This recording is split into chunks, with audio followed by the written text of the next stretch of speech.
Hello, नमस्कार सगळ्यांना. तर सकाळी-सकाळी ना झाडांना बघून खूप प्रसन्न वाटतं. तर आज झाडांना होती पाण्याची गरज, त्यामुळे झाडांना पाणी वगैरे टाकलं. अशी झाली माझी सकाळची सुरुवात. त्यानंतर ना मुलंसुद्धा गेले होते स्कूलमध्ये. तर इथे माझी देवपूजा वगैरे चाललेली आहे. रांगोळी मिटवून घेतली. छान अशी फ्रेश रांगोळी काढणार आहे परत. इथे देवघरसुद्धा क्लीन करून घेतलेलं होतं. लाल रंगाचं वस्त्र खाली टाकलेलं आहे. कारण आज ना लाल रंगाचं वस्त्र आहे, त्यामुळे माझ्याकडे आहे, तर ते सुद्धा मी टाकलेलं होतं. आता शारदीय नवरात्र सुरू आहे. त्यामुळे ना देवीची आपल्याकडून जास्तीत जास्त ही सेवा झालीच पाहिजे. तर देवीला सुद्धा ना इथे छान असं लाल रंगाचं वस्त्र हे मी घातलेलं होतं आणि एवढं सुंदर दिसत होतं ना, खूपच छान आणि खूप प्रसन्न सुद्धा वाटतं. तर आपण ना सप्तशतीचे पाठ किंवा नवार्ण मंत्र याचं सुद्धा जाप करू शकता किंवा स्वतःच्या घरी सुद्धा तुम्ही सप्तशतीचे पाठ ठेवू शकता आणि दुसऱ्यांकडे सुद्धा जाऊ शकता.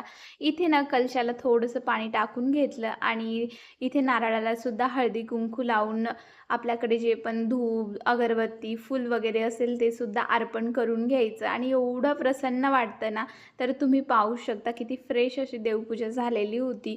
त्यानंतर ना आता होतं थोडीशी कमी, ती सुद्धा आता भरून काढते. इथे फुलं घेतलेली आहे छान झेंडूंची, ती सुद्धा देवीला अर्पण केली. सगळ्या देवांना सुद्धा अर्पण केलेली आहे. तर अशी ही आजची माझी देवपूजा झालेली होती. तुम्हाला कशी वाटते माझी देवपूजा हे नक्कीच सांगा. नवरात्रामध्ये तुम्ही कोणती सेवा करता हे सुद्धा मला सांगायला विसरू नका. तर अशा प्रकारे ना माझी देवपूजा झालेली होती संपन्न आणि इथे केळीचा नैवेद्य दाखवते मी. 9 दिवस तुम्ही कुठलाही नैवेद्य दाखवू शकता. फळांचा किंवा गूळ, शेंगदाण्याचा सुद्धा नैवेद्य अर्पण करू शकता. त्यानंतर ना रांगोळी राहिलेली होती, तर ती सुद्धा रांगोळी घालून घेतली. इथे माझ्याकडे ना साचे आहे, खूप सुंदर साचे आहेत हे रांगोळीचे. झटपट 1 मिनिटामध्ये आपली रांगोळी ही रेडी होती.